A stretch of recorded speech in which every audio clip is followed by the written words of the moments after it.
My questions are acting funny. Okay. Do you have any info on Canadian real estate market? All I know is you can wholesale there, right? There's a lot of Canadians that are investing in the US. So if you're in Canada, you can wholesale it virtually. That's what I would start doing. But Canadians are also making a lot of money flipping. I don't think it's that good of a buy and hold market there. But again, this is just one of my observations. If I were in Canada, I would invest in Midwest markets. My question would be for new wholesalers, when should they consider doing their first BRRRR? So for wholesalers, and buying and holding, like getting into the rental property game and doing the BRRRR strategy, I would say, I would think that you want to build up cash reserves, right? You want to get that wholesaling business basically consistently making money. So before you start buying rental properties, I think you want to make sure that you focus on your lead machine. That way you're getting, consistent leads every month and you're doing deals consistently every month. So then you can look at the deals that you're doing every month. And guess what? Now that you have cash in the bank, you can pick and choose which ones you want to hold. So I would hold on to properties that you wouldn't mind collecting rent at night, or you wouldn't mind sending your wife or your mom to go out there and collect rent. Okay, so just be careful with those areas, because some of those areas that you can get good deals in, we typically don't invest in because we call them the war zone areas. It's like harder to manage. Thank you all. Awesome. Let me just scroll up real quick so I make sure. Guys, if you're just joining, city and state, let me know if you're in real estate. David, how's it going, my brother? Hope you're having a good Friday. We just decided that we need an office for our sales team. So we're doing a co-working office called Co-Hatch. Okay, that's the kind of the company. And we're going to have our US-based sales reps right then and there in that office, making phone calls, making sales. But my first gig was a lead gen for our real estate agents. Now I work for a digital marketing company. Gotcha. So what is your digital marketing company selling? Is there a specific niche that they're in? And also, I'd like to know what lead gen company that was, because we've invested in lead gen companies before. And we noticed that the quality of callers that they had just wasn't up to our quality. So I'm looking for some more lead gen ideas. Cheers, guys. Happy Friday. Let's see here. Jasper, Indiana. What is up? I'm in digital real estate. Sweet. What's going on, John? Happy Friday to you. You're in New Jersey. Headed back to Florida tomorrow. Okay, what part of Florida are you going to be in? I'm going to be in the Fort Myers area. I'm thinking of doing like a pop-up meetup. So let me know if you're going to be nearby. Maybe we can meet up, grab some coffee, talk real estate deals. I know you're doing some deals in Columbus, right? Didn't you have an 18 unit that you were thinking about picking up? What happened to that deal? Did it go through? Do you think hard money lenders are good, guys?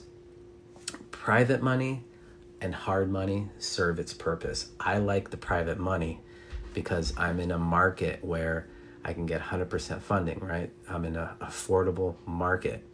The average medium home price in Columbus, I think, increased a little bit, but it's like $180,000.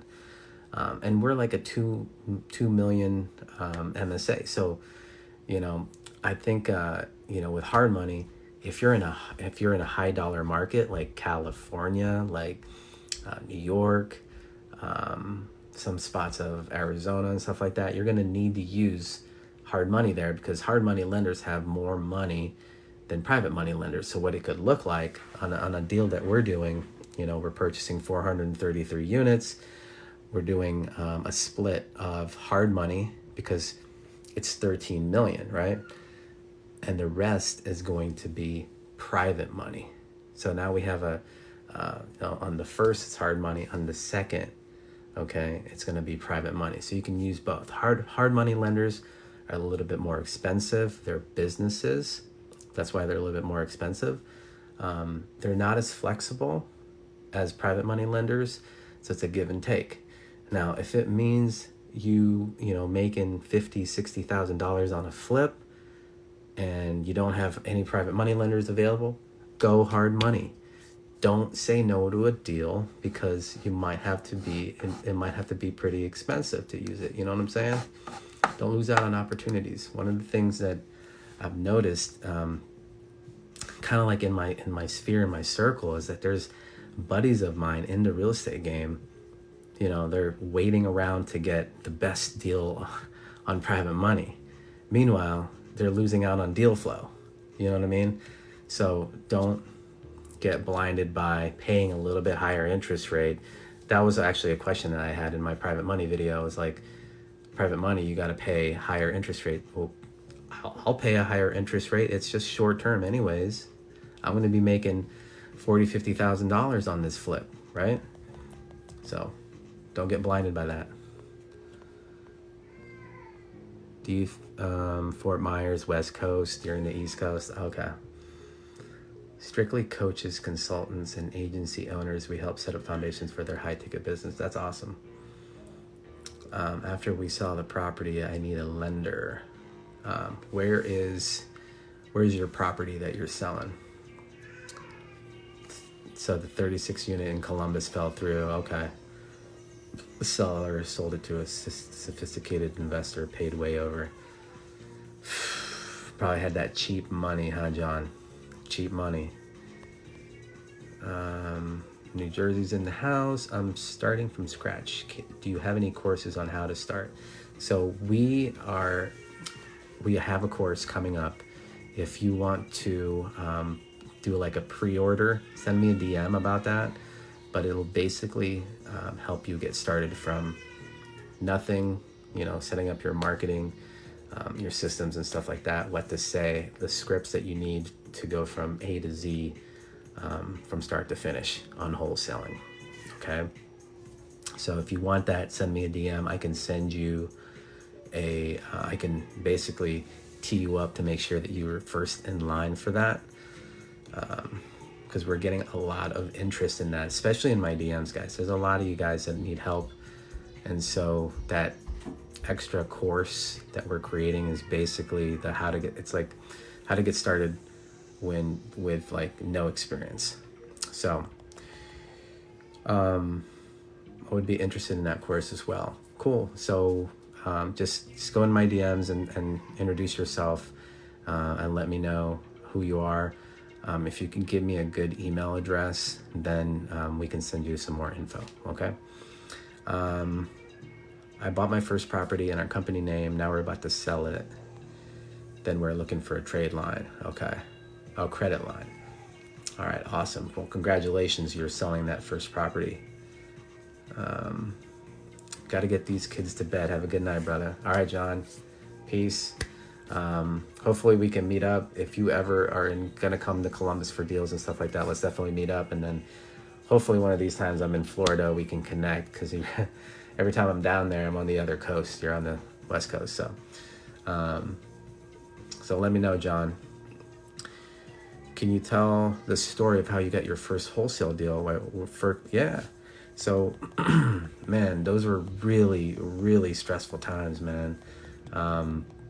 I was a manager, right? So I was a manager at Singular, and every single time I was going for promotions, it was always about, you don't have experience, you don't have really experience. And I was just in sales, and I was trying to be, I was trying to go to corporate, because in the corporate America, that's what I thought would get me to be financially free.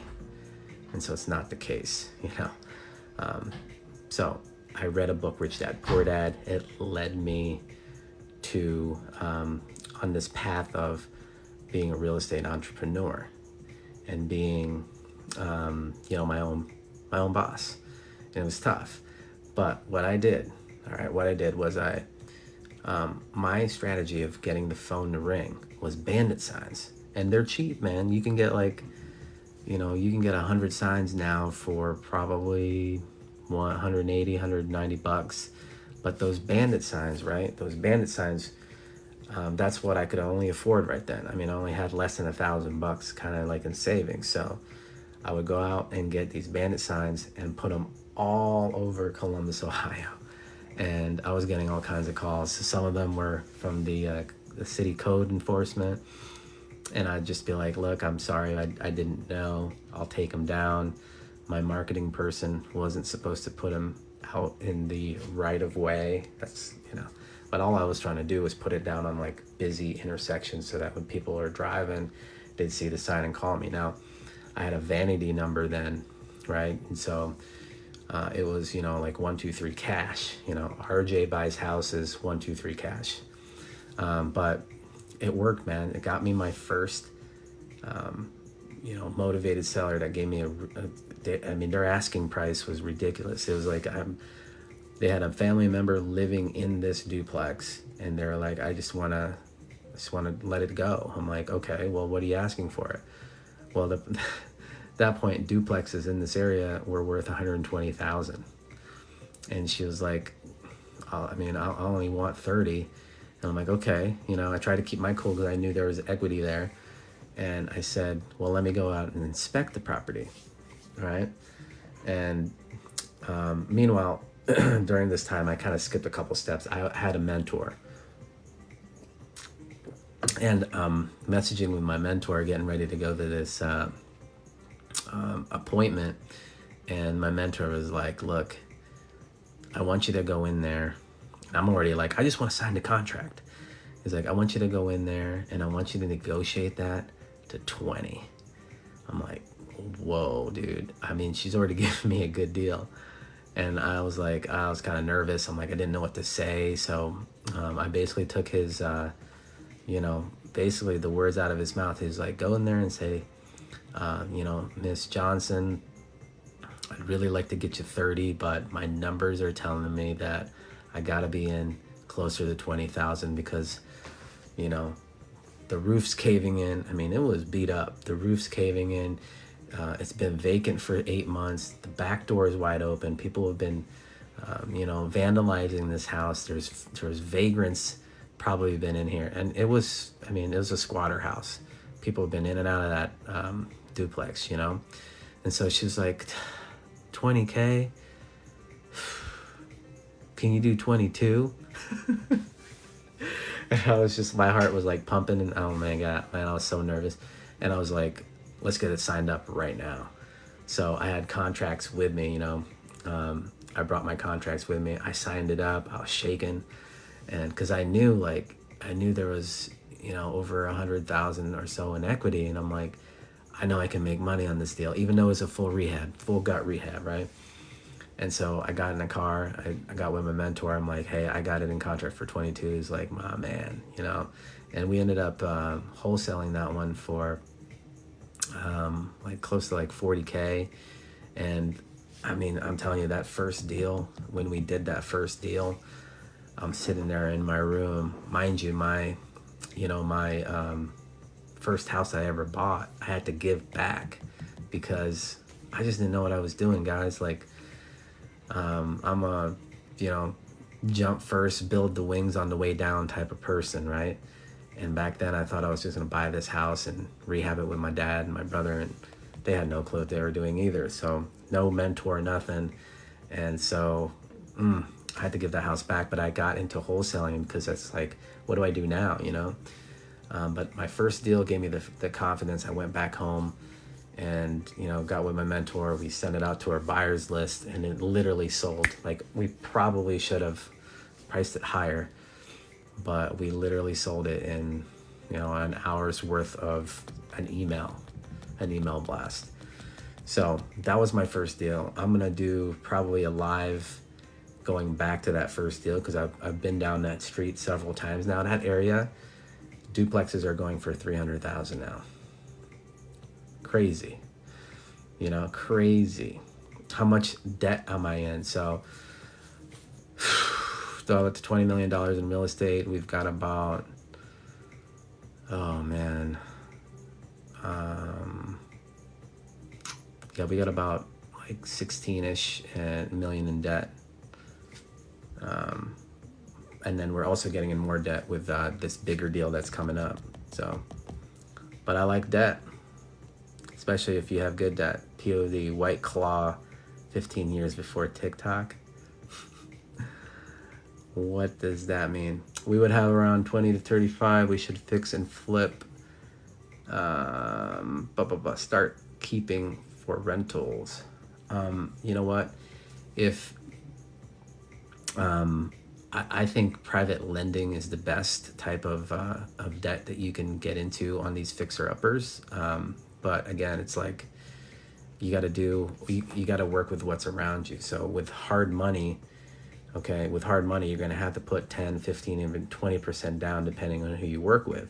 So that's why you want to continue to wholesale so that you have cash in the bank for these, down payments for hard money, because you're going to get that back anyways.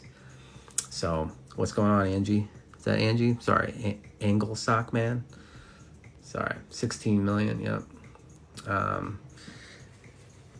When I first was getting into real estate, also didn't know that you could use leverage. I thought you just had to buy everything cash. I'm like, well, if I'm going to buy rental properties, I'm just going to wholesale 10 houses and then use that cash and buy a rental property. No, you want to keep your cash in the bank, and you want to utilize private lenders because you want to stay liquid.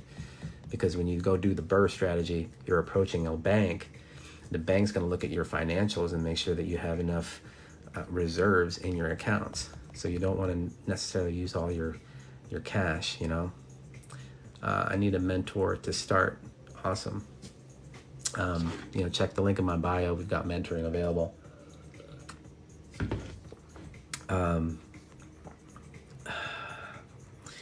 So that's your plan. Okay, cool. What is your plan? Well, I should change my name. No, sorry, I mispronounced it. I didn't know. It looked like an I there, so that's my bad. So anybody else in real estate doing deals? We got somebody doing. Looks like you're doing a flip deal. If you don't have experience with fixing and flipping, and nobody in your circle or whatever are like licensed contractors, then I would consider doing a wholesale deal. See what you can wholesale that property for, so you can make some quick cash, and then eventually you can do, the fix and flip when you get a little bit more knowledge.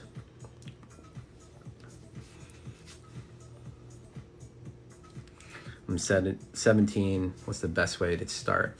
If I was 17 years old, man, but I didn't have any knowledge, but I was really interested in real estate, I would first go to the real estate investing groups, because I want you to start networking. Okay, you got to get your name out there that you are, interested in getting into real estate. Offer your time to go and mentor with somebody that is doing what it is you want to do. Like if you approached me and I'm in my market and I'm like, yeah, you want to help out, I would probably have you do something like, maybe put up some signs, maybe do some home inspections for us in exchange for you getting that knowledge, right? And then since you're 17, you can actually start wholesaling if you partner with somebody that's 18, because you've got to be 18 to sign contracts. But if you're 17, you could still go drive around and look for houses, for houses that we could buy. And that's basically what they call bird dogging. So you could bird dog in the beginning, and then you're 18 and you're really good at looking for you're really good at like finding fixer uppers. Then you can wholesale those deals because you can sign the contracts.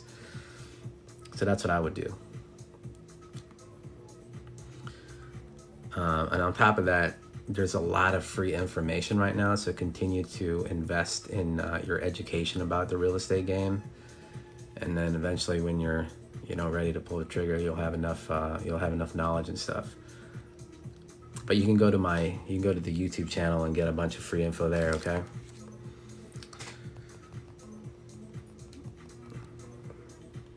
Happy Friday, y'all. What's everybody doing tonight? A couple more minutes here. Any other questions you guys have? I really want to start soon, RJ. I'm aware of batch leads, prop stream, and driving for dollars. Yep. What was your first step if you were starting today? If I was starting today, and if I had the knowledge, right? If I had the knowledge, and so I was starting today, prop stream, pull up a list, could download the list of high equity, right? I would also go and skip trace it. Batch leads is what I use. Get those lists of names and phone numbers and cold call. Like I'm not afraid to talk on the phone. So I'll just be pounding the phones until I get a deal. I'll wholesale it. And then on top of that, that gets me cash. Then I'll start looking to hire for an admin who's a virtual assistant, right? I want the virtual assistant doing all of my administrative work, like my contracts, organizing my leads and stuff like that. And I'll continue making phone calls, continue doing wholesale deals, right? Making these checks, $10,000, $15,000, $20,000. And then I'm hiring out from there. And I'm gonna build my team of cold callers, okay? And then I wanna build this wholesaling machine. And then on top of that, I'm going out there and networking with everybody. I'm building my buyers list. I'm talking to those investors. I'm trying to see if I can work out deals where they can lend on my deals. That's what I would do. And then I would also start approaching hard money lenders. And then I would start up again, start doing the burst strategy, building up my teams and getting back to where I need to be. So that's what I would do. I'm 18 in 10 months. What's the best thing to do until gaining the knowledge? Start looking for motivated sellers. You know, get out there and, like I was saying, drive around for dollars. Pull the list from PropStream if you got money, if you're working, and start talking to motivated sellers, okay? That's what I would do. Partner with an investor now so that you can make money from the leads that you're getting, so bird dog. And then once you get 18, you can sign it yourself. Or if you want to, you could partner with that investor. You know what I mean? You could partner with that investor, work out some relationship with them or him or her, and it would be something where you get the leads over to them and you get paid a pretty fat referral fee. I say cold calling. That's my, wholesale ink on YouTube. Yep, there you go. It's a good. I know Tom Kroll. He just sold that company, by the way. Yep. 772 Fig. My only concern about wholesaling is the title companies. I don't know much about it. Well, you want to work with wholesale-friendly title companies. There are a lot out there, okay? They know how to transact the wholesale deal, the purchase agreement, and then the assignment agreement. Any other questions? Questions.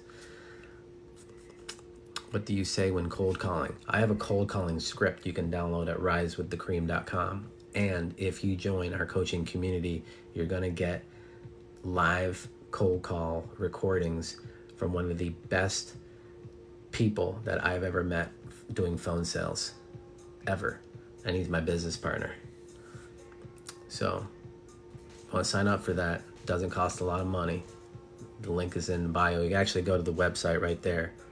And click on trainings. All right, guys. Any other questions? I'm going to get to packing. I'm going to pack, get ready for the little trip to Florida.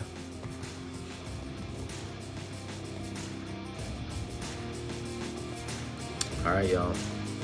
Thank you for the likes. Thank you for engaging in the questions. And I'll see you guys in the next live.